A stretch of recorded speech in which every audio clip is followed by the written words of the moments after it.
देखिए बच्चों, आज हम कक्षा 12 में फिजिक्स में वैद्युत धारा रिलेशंस को शुरू करेंगे। इलेक्ट्रिक करंट, ठीक है। चलिए स्टार्ट करते हैं। इलेक्ट्रिक करंट,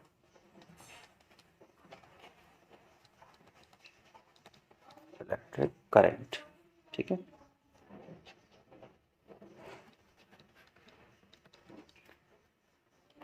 एक इम्पॉर्टेंट लेसन है 12th चैप्टर का, इलेक्ट्रिक करंट, ठीक है। चलिए देखिए, अगर हम देखें तो इलेक्ट्रिक करंट किसे कहते हैं, ठीक। तो लिखेंगे किसी चालक में, किसी चालक में प्रति सेकंड, क्या लिखेंगे, प्रति सेकंड प्रवाहित आवेश, प्रवाहित आवेश, प्रवाहित आवेश वैद्युत धारा कहलाती है। क्या कहलाती है? वैद्युत धारा कहलाती है, ठीक। क्या कहलाती है? वैद्युत धारा कहलाती है। किसी चालक में प्रति सेकंड प्रवाहित आवेश क्या कहलाती है? वैद्युत धारा कहलाती है, ठीक। फार्मूला हो जाएगा इसका I is equal to Q by T, ठीक है। फार्मूला बनेगा आपका I is equal to Q by T, I is equal to Q by T, ठीक। ये आपका जनरल फार्मूला होगा, ठीक है। अब इसमें और चीज़ें हैं, ठीक है। जैसे मान लो ये तो तब होगा जब आवेश का प्रवाह नियत हो, ठीक है। यदि आवेश का प्रवाह नियत ना हो तब क्या हो जाएगा? यदि आवेश प्रवाह नियत ना हो, प्रवाह नियत ना हो तो, ठीक। अगर आवेश का प्रवाह जो है वो नियत नहीं है तब क्या करेंगे? देखिए, तब लिखेंगे I is equal to delta Q by delta T. क्या लिखेंगे? I is equal to delta Q by delta T, ठीक है। अब इसमें देखो, अगर हम चाहे तो तात्क्षणिक धारा निकाल सकते हैं। यहाँ से आप तात्क्षणिक धारा कैसे निकालेंगे? इंस्टैंटेनियस, जिसको क्या कहते हैं हम? इंस्टैंटेनियस करंट, ठीक है।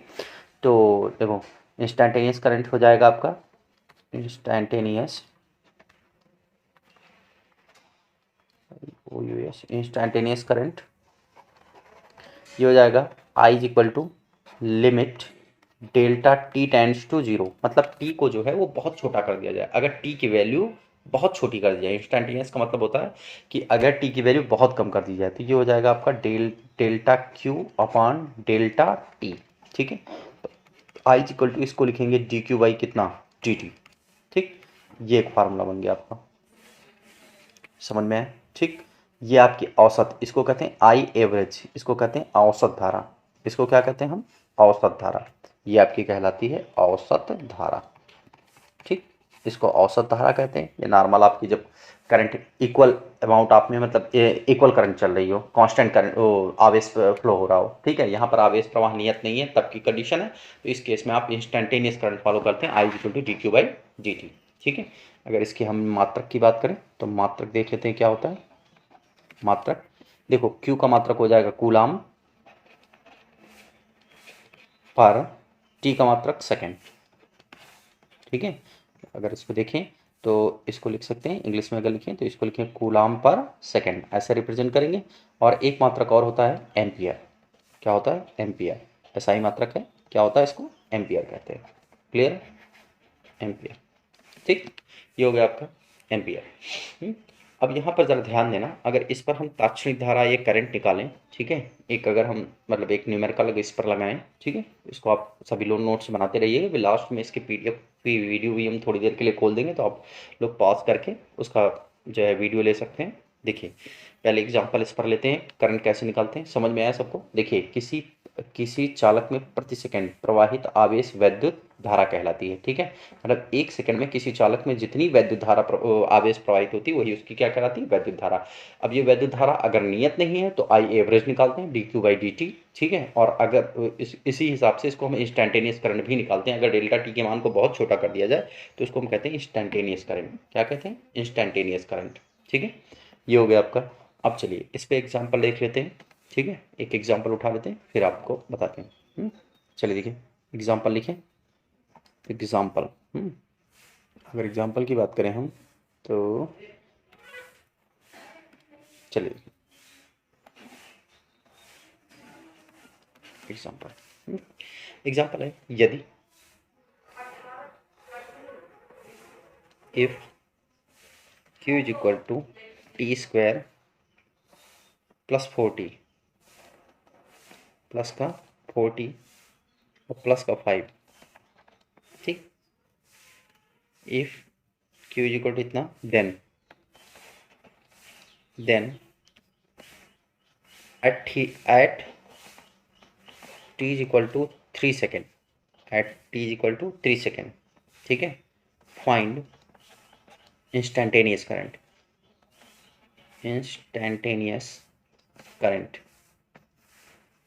इंस्टेंटेनियस करंट, क्लियर है। Instantaneous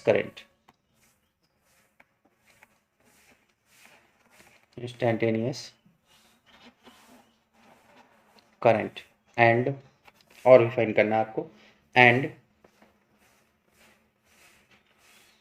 from 0 to 2 second, from 0 to 2 second find average current, ठीक है। चलिए देखिए, यहाँ तक आपको ये सवाल दिया गया, क्वेश्चन दिया गया, ठीक है। चलिए आगे देखते हैं, इस क्वेश्चन को आगे कंटिन्यू करते हैं, ठीक। देखिए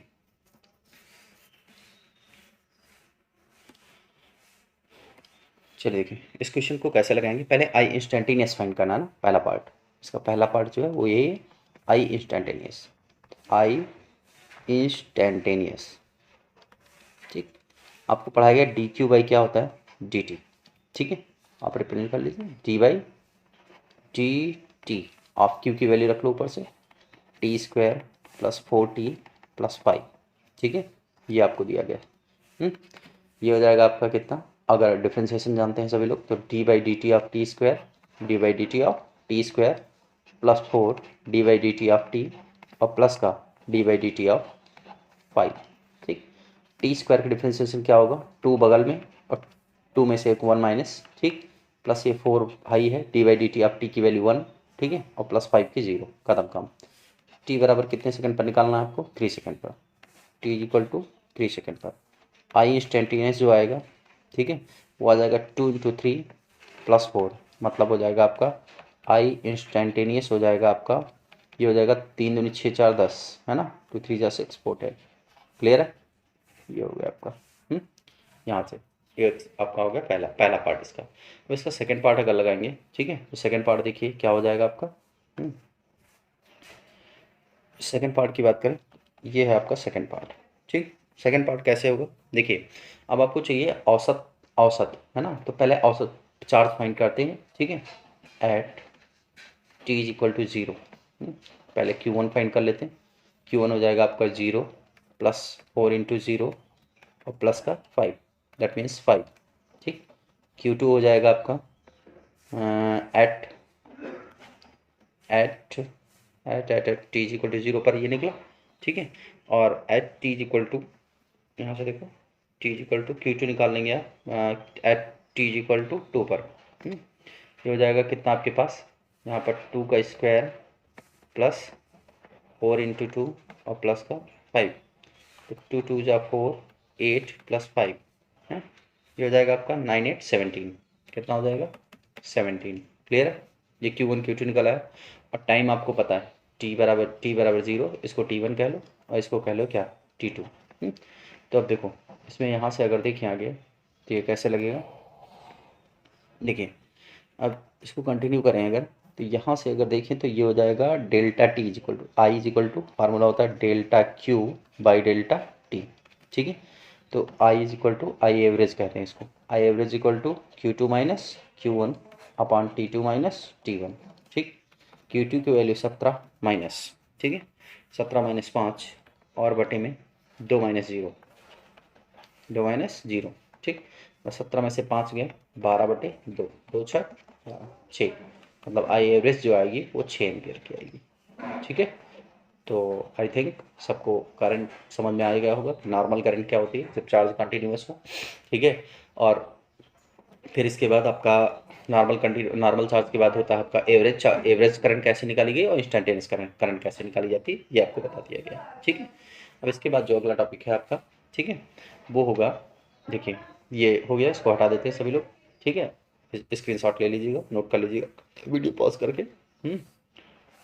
चलिए देखिए, अब अगला अगला टॉपिक जो होगा आपका, ये हो जाएगी 1 एम्पियर की परिभाषा। 1 एम्पियर की परिभाषा, चलिए देखते हैं, ठीक है। 1 एम्पियर की परिभाषा, 1 एम्पियर की परिभाषा,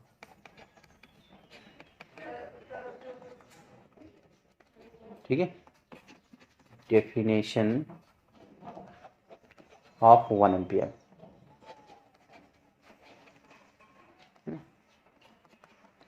चलिए देखिए, आपने क्या पढ़ा है,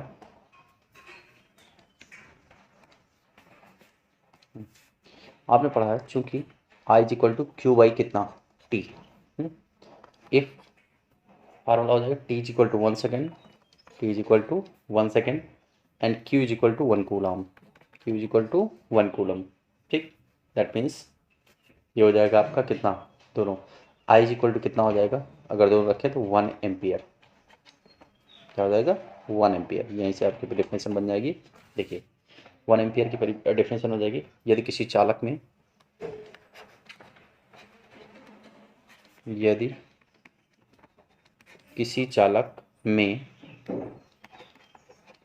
प्रति सेकंड, किसी चालक में प्रति सेकंड 1 कूलाम आवेश प्रवाहित हो, 1 कूलाम आवेश प्रवाहित हो, 1 कूलाम आवेश प्रवाहित हो, तो परिपथ में धारा, तो परिपथ में धारा, परिपथ में धारा 1 एम्पियर कहलाती है, 1 एम्पियर कहलाती है, ठीक है। ये हो गई 1 एम्पियर की डेफिनेशन, ठीक है। अब इसके बाद है आपका चिन्ह परिपाटी। चिन्ह परिपाटी, देखिए अगर चिन्ह परिपाटी की बात करें, देखिए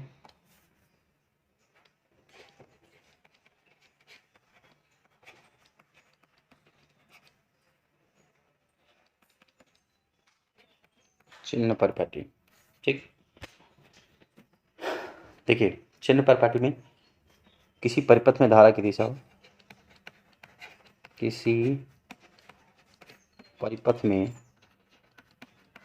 धारा की दिशा, परिपथ में धारा की दिशा ऋण आवेशों के,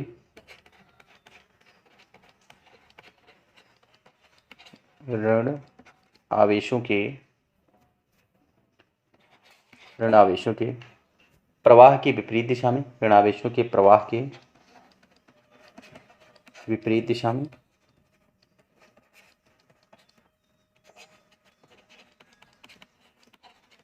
तथा धनावेशों के, धनावेशों के, धनावेशों के प्रवाह की दिशा में होती है, ठीक है। मतलब ये है कि जैसे मान लो कोई परिपथ है, ये यहाँ पर प्लस क्यू चार्ज इस डायरेक्शन में फ्लो कर रहा है, इस दिशा में, ठीक है। तो करंट भी सेम डायरेक्शन में होगी, ठीक है। तो यार दूसरा कोई परिपथ है और इसमें निगेटिव चार्ज इस साइड में माइनस क्यू, ठीक है, तो करंट इस साइड में फ्लो करेगी, ये करंट की साइड होगी, ठीक है। सॉरी इस अगर हाँ क्यू चार्ज इधर फ्लो कर रहा है, गलत होगा, क्यू चार्ज इधर पर फ्लो कर रहा है तो करंट की डायरेक्शन ये होगी, ठीक है। इस तरीके से चिन्ह परिपाटी हो गई इसमें। अब चलिए देखिए अगला टॉपिक है, वैद्युत धारा एक सदिश राशि है, अदिश राशि है, ठीक है। वैद्युत धारा आपकी सदिश राशि या अदिश राशि है। देखिए वैद्युत धारा में करंट, धारा में दिशा भी होती है और परिमाण भी होता है, ठीक है। देखो जैसे मान लो करंट है ऐसे, तो यहाँ लिखा जाता है 1 एम्पियर, क्या लिखा गया 1 एम्पियर। तो देखो इसका मैग्नीट्यूड कितना है, मैग्नीट्यूड, मैग्नीट्यूड 1 है, ठीक। और डायरेक्शन देखो इस साइड से इस साइड, अगर डायरेक्शन को डिसाइड कर लें, इसको ईस्ट कर लो, इसको वेस्ट कर लो, तो वेस्ट से किधर है, मतलब पश्चिम से पूर्व की दिशा में, वेस्ट से ईस्ट की ओर, तो मैग्नीट्यूड भी है, डायरेक्शन भी है। फिर भी यह एक कैसी राशि है, अदिश राशि है, फिर भी एक कैसी राशि है, अदिश राशि है। कैसे है जरा देखो, ठीक है। यहाँ पर लिख लेंगे वैद्युत धारा, वैद्युत धारा एक अदिश राशि है। ठीक है, वैद्युत धारा एक अदिश राशि है। कैसे अदिश राशि है, चलिए देखिए। ठीक है, देखो वैद्युत धारा में दिशा व परिमाण दोनों होते हुए भी, वैद्युत धारा में दिशा व परिमाण दोनों होते हुए भी यह एक अदिश राशि है, क्योंकि यह वेक्टर के योग नियम का पालन नहीं करती है, वेक्टर के योग नियम का पालन नहीं करती है। जैसे मान लीजिए दो परपेंडिकुलर वायर हैं ऐसे, ठीक है, दो परपेंडिकुलर वायर हैं, अगर इनके बीच का 90 कोण कितना है, 90 डिग्री है। ठीक, अब देखो यहाँ से करंट आ रही 3 एम्पियर की, यहाँ से एक एम्पियर करंट आ रही 4 एम्पियर की। ठीक है, और इसमें देखेंगे तो परिणामी धारा अगर गैल्वेनोमीटर से चेक करके लगाएंगे तो ये देखेंगे 7 एम्पियर की धारा आती है। ठीक है, जबकि वेक्टर रूल के हिसाब से, अगर वेक्टर रूल लगाएं यहाँ पर, तो जो धारा इस वाले में ओ, अगर इसको ए कह लें, इसको बी कह लें, ठीक है, तो वेक्टर नियम से, वेक्टर नियम से ओसी में धारा जो है, ओसी में धारा कितनी होनी चाहिए, कितनी, देखो O C is equal to under root, ठीक है, 3 का स्क्वायर प्लस 4 का स्क्वायर, ठीक, 3 का स्क्वायर प्लस 4 का स्क्वायर प्लस 2 इंटू 3 इंटू 4 और कास 90 डिग्री हो जाएगी। कितनी हो जाएगी, कास 90 डिग्री। ठीक है, अब कास 90 की वैल्यू क्या होती है, बोलो, कास्ट 90 डिग्री, और कास्ट 90 की वैल्यू कितनी हो जाएगी, 0 डिग्री। और जब कास्ट 90 की वैल्यू 0 डिग्री हो जाए, 3 की 9, 4 चौक कितना, 16, 16 9 25 अंडर रूट में, मतलब बहनी कितनी चाहिए, 5 एम्पियर की धारा आपको बहनी इसमें चाहिए 5 एम्पियर की। ठीक, वेक्टर नियम से इसमें धारा कितनी बहनी चाहिए, 5 एम्पियर की, जबकि अगर इसको हम गैल्वेनोमीटर से चेक करें तो इसमें धारा कितनी बहती, 7 एम्पियर की। ठीक है, वेक्टर नियम का पालन नहीं करती, इसलिए यह दिशा और परिमाण होते हुए भी यह एक कैसी राशि है, अदिश राशि है। ठीक है, वैद्युत धारा एक कैसी राशि, अदिश राशि है। ठीक, अब इसके बाद देखें, कुछ नोट लिख लेंगे। ठीक है, देखिए कुछ नोट है इंपॉर्टेंट, उसको चेक कर लेंगे। देखिए ये नोट, पहला नोट सबसे पहला, ठीक है, नोट में आप लिखेंगे, देखिए नोट नंबर 1 में पहला है, आवेश का प्रवाह सदैव उच्च विभव से निम्न विभव की ओर होता है। आवेश का जो प्रवाह है, ठीक है, आवेश का प्रवाह, ठीक है, आवेश का प्रवाह सदैव, ठीक है, सदैव उच्च विभव से, उच्च विभव से निम्न विभव की ओर होता है, निम्न विभव की ओर होता है। ठीक है, ठीक है, charges always flow from higher voltage to lower voltage. ठीक है, ऐसे लिख सकते हैं, charges flow always from higher voltage to lower, higher voltage to lower voltage. ठीक है, समझे, मतलब अगर चार्जेस जो है हमेशा, जैसे मान लो हायर पोटेंशियल पर ये है और लोअर पोटेंशियल पर ये है, तो चार्जेस ऑलवेज इधर से इधर को फ्लो करेंगे, क्यों, हायर से लोअर क्यों। ठीक है, और नेगेटिव चार्जेस है तो opposite, lower to higher, positive charges always flow to higher to lower, और negative charges always flow negative to lower to higher. ठीक है, वैद अब देखो सेकंड नोट से, इंपॉर्टेंट नोट से सेकंड देखिए। सेकंड नोट्स में आप कह सकते हैं, देखिए देखिए वैद्युत क्षेत्र की दिशा में विभव क्या होता है, घटता है। ठीक है, in the direction of electric field, in the direction of electric field, electric field, in the direction of electric field, potential decrease, potential always decreases। ठीक है, हिंदी मीडियम वाले अपने हिसाब से लिख लेंगे। ठीक है, कि बोल रहे हैं, वीडियो को पॉज करके लिख लेना, यदि किसी क्या नाम, वैद्युत क्षेत्र की दिशा में विभव सदैव क्या होता है, घटता है। ठीक है, ये हो गया आपका, मतलब जैसे मान लो इलेक्ट्रिक फील्ड है, ये इलेक्ट्रिक फील्ड है, इलेक्ट्रिक फील्ड की डायरेक्शन है। ठीक है, यहाँ पे अगर लिख लें हम ए पॉइंट, यहाँ पर लिख लें क्या, बी पॉइंट। ठीक है, तो V A is always greater than V B. ठीक है, अगर एक पॉइंट सी और ले ले तो ये और जो है छोटा हो जाएगा किससे, ठीक, मतलब जैसे वैद्युत क्षेत्र की विपरीत दिशा में जाएंगे पोटेंशियल बढ़ेगा, वैद्युत क्षेत्र की दिशा में जाएंगे तो घटेगा, ठीक। ये सेकंड इंपॉर्टेंट नोट्स हो गई। थर्ड नंबर देखो, ठीक है, अगर थर्ड नंबर की बात करें तो थर्ड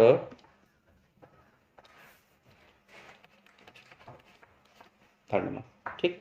थर्ड नंबर है, यदि किसी चालक को मोड़ दिया जाए, गांठ बांध दी जाए, ठीक है, तो धारा के मान में कोई परिवर्तन नहीं होता है, ठीक है। यदि किसी चालक को मोड़ दिया जाए,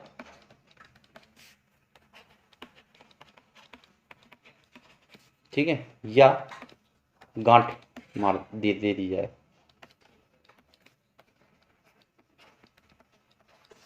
तो धारा के मान में कोई परिवर्तन नहीं होता।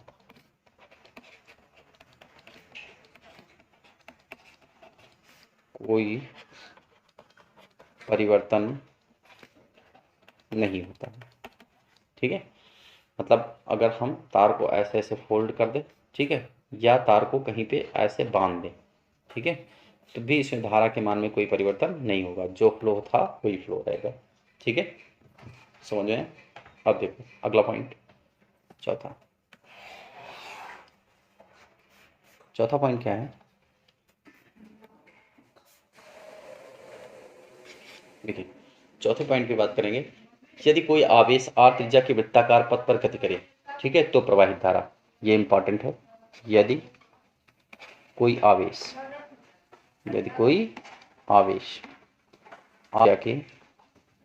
r त्रिज्या के वृत्ताकार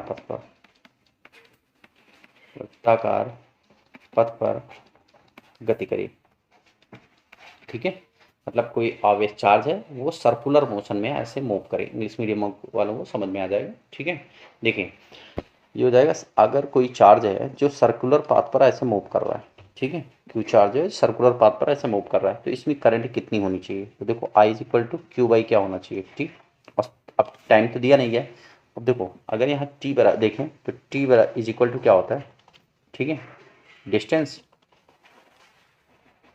डिस्टेंस अपॉन वेलोसिटी, ठीक है, तो T is equal to 2 pi upon V, ठीक। मतलब अगर ये v वेलोसिटी से मूव कर रहा है तो जाहिर सी बात है मतलब जो सर्कुलर पाथ की टोटल डिस्टेंस होती है वो 2 पाई होती है, उसकी सरकमफेरेंस के बराबर, ठीक है, 2 पाई, तो इसका मतलब हो जाएगा I is equal to Q by कितना 2 पाई और इंटू नहीं अपॉन में v, इसको पलट देंगे तो यहाँ से निकलेगा T is equal to I is equal to Q V upon 2 pi r, इससे फाइंड कर सकते हैं आप, ठीक है, I is equal to Q V upon 2 pi r, ठीक है, ये हो जाएगी आपकी, समझ में। तो ये कुछ नोट्स थे जो इम्पोर्टेंट नोट्स थे उसको मैंने आपको बता दिया, ठीक है, चलिए नोट कर लीजिएगा। आगे देखते हैं, अब हम स्टार्ट करेंगे। देखिए वैद्युत धारा के प्रकार, अगला टॉपिक है आपका वैद्युत धारा के प्रकार,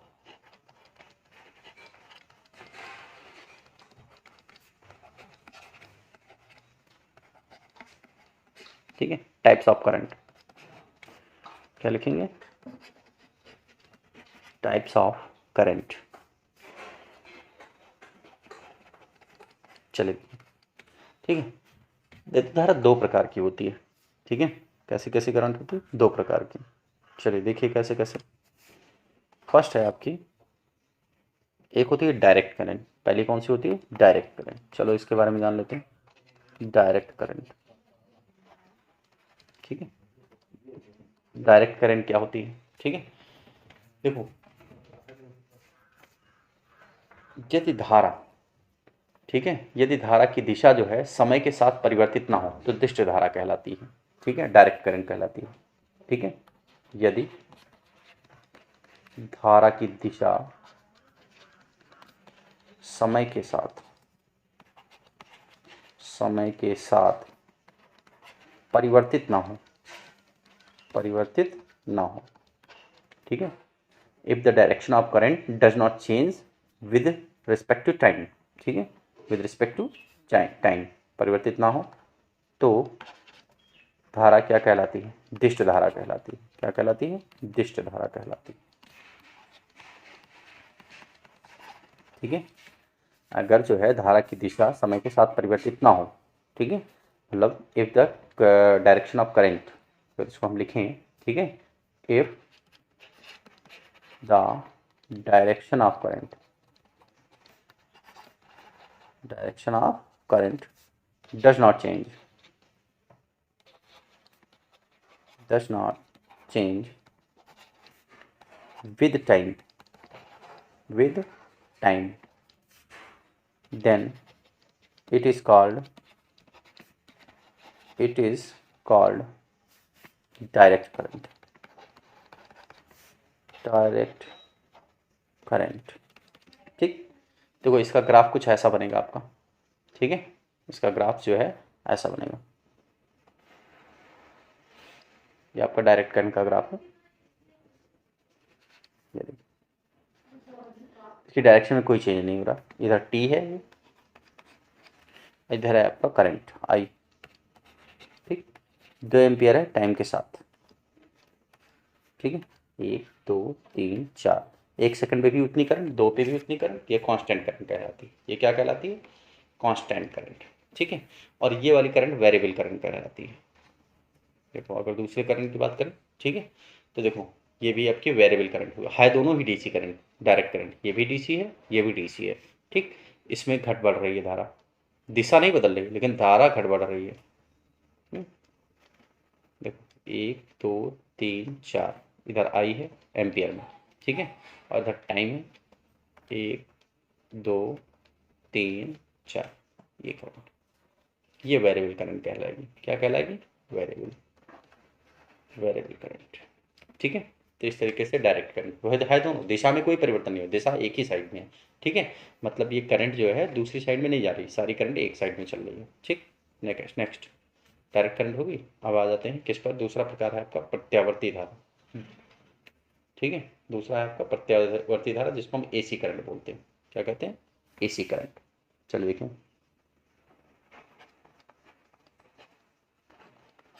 प्रत्यावर्ती धारा, ठीक है, इसको हम कहते हैं एसी करंट, एसी करंट, ठीक है।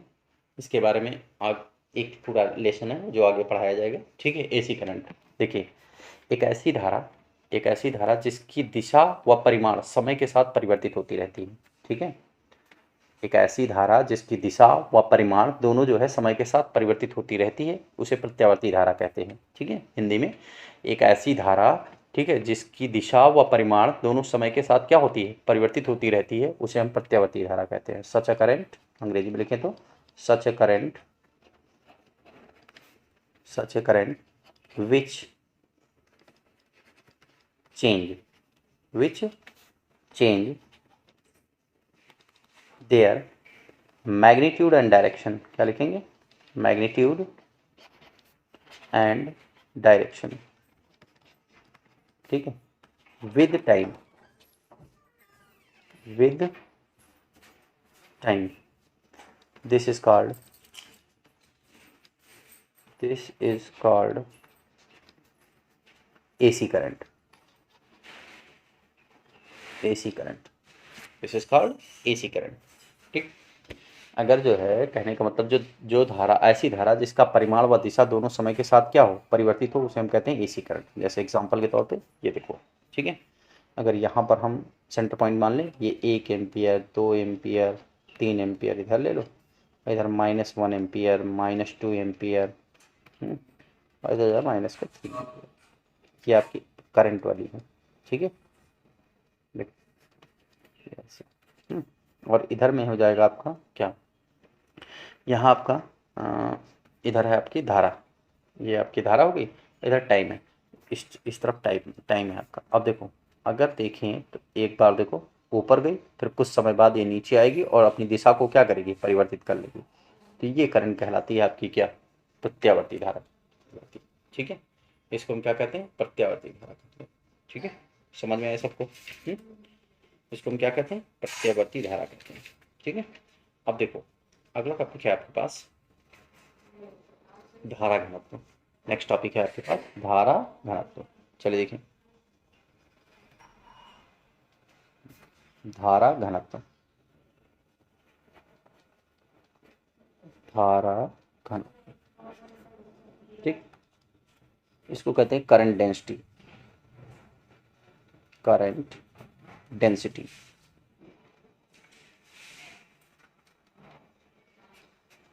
करंट डेंसिटी, धारा घनत्व, ठीक। अब धारा घनत्व अगर देखें तो देखो किसी चालक में किसी बिंदु के परितः, ठीक है, किसी चालक में किसी बिंदु के परितः, जैसे मान लो ये करंट है आपका, ठीक है, किसी चालक में किसी बिंदु के परितः, जो मान लो ये बिंदु है, ये दिया गया है, ठीक है, किसी चालक में किसी बिंदु के परितः, ऐसे चारों ओर, ये हो गया। किसी चालक में, ये चालक है आपका, ठीक है, तो कंडक्टर, किसी चालक में किसी बिंदु के परितः प्रति एकांक क्षेत्रफल, किसी बिंदु के परितः प्रति एकांक क्षेत्रफल, मतलब प्रति एकांक क्षेत्रफल में प्रवाहित धारा धारा घनत्व कहलाती है। इसको लिखेंगे जे वेक्टर इज इक्वल टू, क्या लिखेंगे, अगर इसकी डेफिनेशन को लिखें तो देखिए किसी चालक में, किसी चालक में, ठीक है, किसी बिंदु के परितः, किसी बिंदु के परितः, किसी बिंदु के परितः, ठीक, किसी बिंदु के परितः प्रति एकांक क्षेत्रफल, क्या लिखेंगे, प्रति एकांक क्षेत्रफल से, प्रति एकांक क्षेत्रफल से प्रवाहित, ठीक है, प्रति एकांक क्षेत्रफल से प्रवाहित धारा धारा घनत्व कहलाती है। क्या कहलाती है, धारा घनत्व कहलाती है, ठीक। तो क्या कहते हैं, धारा घनत्व कहते हैं। जे इज इक्वल टू, इसको लिखेंगे vector J is equal to I upon A, ठीक है, vector J is equal to I upon A, ठीक। अगर इसको अंग्रेजी में देखें तो in a conductor, in a conductor, ठीक, around a given point per unit area flow of current in per unit area is called current density, ठीक है। क्या लिखेंगे, flow of current, flow of current, ठीक है, इन पर यूनिट एरिया, पर unit area in a conductor, in a conductor, conductor मतलब चालक, ठीक है, in a conductor is called current density. Clear है, करंट डेंसिटी, तो हो गया इंग्लिश में आपका, ठीक है। Flow of current in per unit, flow of current in per unit area, flow of current in per unit area, ठीक है, flow of current in per unit area is called current density, ठीक है। चलिए आगे देखते हैं, current density हो गया। अब देखो J is equal to I upon A, लेकिन अगर यही जो है, अगर मान लीजिए जो जो अगर आई और ए के बीच जो एरिया वेक्टर है, अभी देखो अभी करंट भी इसी डायरेक्शन में है, ऐसे आई ले रखा है, ठीक है, और एरिया भी इसी डायरेक्शन होगा अगर ऐसे ले, ठीक है। एरिया भी, जो एरिया वेक्टर हमेशा परपेंडिकुलर होता है, एरिया वेक्टर जो होता है वो हमेशा क्या होता है, परपेंडिकुलर, दोनों पैरेलल है, ठीक। लेकिन अगर यहाँ पे एक शर्त जोड़ दें, यदि आई व ए के बीच कोण कितना हो, थीटा, बीच कोण कितना हो, थीटा, कैसे जरा सोचिए। जैसे मान लो यही चालक है जो ऊपर बना हुआ उसी का, ऐसे ले लिया। अब देखो ये पॉइंट था, पहले मैंने इसको ऐसे ऐसे लिया था, जो क्रॉस सेक्शन एरिया था वो ऐसे लिया था एकदम पैरेलल, ठीक है। अगर हम क्रॉस सेक्शन एरिया को थोड़ा सा ऐसे ले लें, ऐसे काट लें, तो अब एरिया वेक्टर इधर आ जाएगा और करंट फ्लो कर रही है ऐसे, ठीक है, तो इनके बीच का एंगल कितना हो गया, थीटा। जब ऐसे केस में अगर थीटा बन जाए तो देखो आप लेंगे क्या, फिर जे इज इक्वल टू, तब फार्मूला बनेगा आई अपॉन कितना, ए कॉस थीटा। क्या हो जाएगा, I is equal to A cos theta. क्यों, क्योंकि अगर ये वाला एंगल थीटा हो गया, सोचो ये वाला एंगल थीटा हो गया तो ये आपका एरिया वेक्टर हो गया, ये करंट हो गई, ठीक है। अब आप ए कॉस थीटा ही क्यों लिया, ए को दो घटकों में विभाजित कर देंगे, एक वियोजन ये होगा, दो घटकों में, दो कंपोनेंट्स में वियोजन वियोजन करेंगे अगर, देखो, ठीक, एक कंपोनेंट तो ये हो जाएगा जिसको हम कहेंगे भाई जिसके साथ एंगल बनता है उसको कहते हैं कॉस थीटा, तो इस वाले पे हो जाएगा ए कॉस थीटा, और इस वाले पे क्या हो जाएगा, ए साइन थीटा। क्लियर है, ये हो जाएगा ए साइन थीटा। तो हमें चाहिए क्या, आई के साथ वाला, आई की दिशा में, यहाँ पे देखो आई और ए पैरेलल से, तो आई की दिशा में चाहिए, तो आई की दिशा में कंपोनेंट कितना है एरिया वेक्टर का, ए कॉस थीटा, तो आई अपान ए कॉस थीटा। तो यहाँ से अगर एक रिलेशन भी निकालें तो आई इज इक्वल टू क्या हो जाएगा, देखो जे ए कॉस थीटा, ठीक है, मतलब आई इज इक्वल टू ये हो जाएगा जे वेक्टर और डॉट कितना ए वेक्टर, ठीक, ये आपका एक रिलेशन भी निकलेगा, समझ में आया, ठीक है। तो इस तरीके से आप निकाल सकते हैं। इसके मात्रक और बीमा भी देख लीजिए इसी वक्त, मात्रक और बीमा, चलिए देखते हैं मात्रक और बीमा। देखो यूनिट एंड डायमेंशन, पहले यूनिट निकालते हैं इसकी। यूनिट अभी कैसे निकालेंगे, देखो जे बराबर आई अपान ए, क्लियर है, आई का हो गया एम्पियर और अपान में हो गया आई का एम्पियर, एरिया का हो गया मीटर स्क्वायर, मतलब इसकी जो यूनिट आएगी वो आएगी एम्पियर पर मीटर स्क्वायर, क्या हो जाएगा एम्पियर पर मीटर स्क्वायर। अगर डायमेंशन की बात करें तो डायमेंशन क्या हो जाएगी, चेक करो, डायमेंशन हो जाएगी इसकी, देखो ये हो जाएगा आपका आई का हो जाएगा एम्पियर है, ठीक है, तो आई का तो ए होता ही है, पर ए लिख लो, और एरिया का L2 होता है, तो इसका मतलब हो जाएगा ए और L माइनस 2, ठीक, ये हो गई इसकी डायमेंशन, ठीक है। अब देखो जरा, अगर हम एक एग्जांपल उठा लें इस पर, एक एग्जांपल लेते हैं, देखो एग्जांपल ये है कि एक तार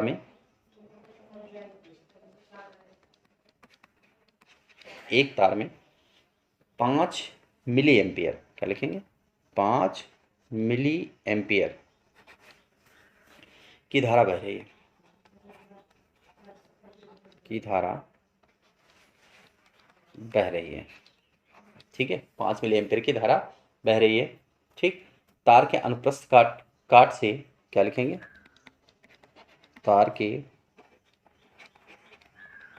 अनुप्रस्थ काट, तार के अनुप्रस्थ काट से, ठीक है, तार के अनुप्रस्थ काट से प्रति मिनट कितने इलेक्ट्रॉन गुजरेंगे, ठीक है, तार के अनुप्रस्थ काट से प्रति मिनट कितने इलेक्ट्रॉन गुजरेंगे, चलो देखो, ठीक है, ये निकालना है आपको, चलिए देखिए कैसे निकलेगा। देखो आई बराबर दिया गया आपको 5 मिली एम्पियर, कितना दिया गया 5 मिली एम्पियर, मतलब 5 इंटू 10 की पावर -3 एम्पियर, मिली को चेंज करते हैं माइनस का 3 होता है, ठीक, एन आपसे पूछा गया, ठीक है। तो जरा देखो फार्मूला पढ़ा आपने, आई बराबर क्यू बाई टी, ठीक है, क्यू बाई टी। अब क्यू आपको डायरेक्ट नहीं पता है, नहीं पता है, तो यहाँ से सिंपल से करना कुछ नहीं है, आप यहाँ से क्यू बराबर आपने पढ़ा क्या है, क्यू बराबर एन ई, तो यहाँ से देखो तो I is equal to N E by T, यहाँ से एन निकाल लेंगे, तो आई इंटू टी बाई कितना ई, वैल्यू रख दो सबकी, आई की वैल्यू आपके पास कितनी है, देखो करंट है 5, 5 गुणे 10 की घात -3, ठीक है। अब देखो प्रति मिनट, टी बराबर आपको दिया गया 60 सेकेंड, मिनट दिया गया ना, तो टी बराबर कितना हो जाएगा 60 सेकेंड, ठीक है, तो इंटू 60 और टोटल अपान में ई की वैल्यू 1.6 इंटू 10 की पावर -90, ठीक है, ये जीरो हटा देंगे यहाँ से, यहाँ बढ़ा देंगे, ठीक है, तो इसको सॉल्व करेंगे तो n बराबर आ जाएगा आपका 3.1 इंटू 10 की पावर, ठीक है, 3.1 इंटू 10 की पावर 15 इंटू 60, सॉल्व कर देंगे सब, तो n इज इक्वल टू आ जाएगा आपका 186 गुणे 10 की घात 16, ये आंसर आएगा इतना आपका, ठीक है, इस तरीके से, ठीक है। आज के लेक्चर में आपको यहाँ तक पढ़ाया गया, ठीक है। अब नेक्स्ट लेक्चर में इसमें आपको current density, sorry current flow कैसे करती है, वैद्युत चालन, मीन एवरेज पाथ, और श्रांतिकाल, रिलैक्सेशन टाइम, अनुगमन वेग, ड्रिफ्ट वेलोसिटी, ये सब आपको पढ़ाया जाएगा, ठीक है। तो आज के लेक्चर में इतना ही, इतना सभी लोग तैयार करिए, नेक्स्ट लेक्चर में फिर मिलेंगे।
यहाँ तक सभी लोग नोट्स बना सकते हैं। ओके।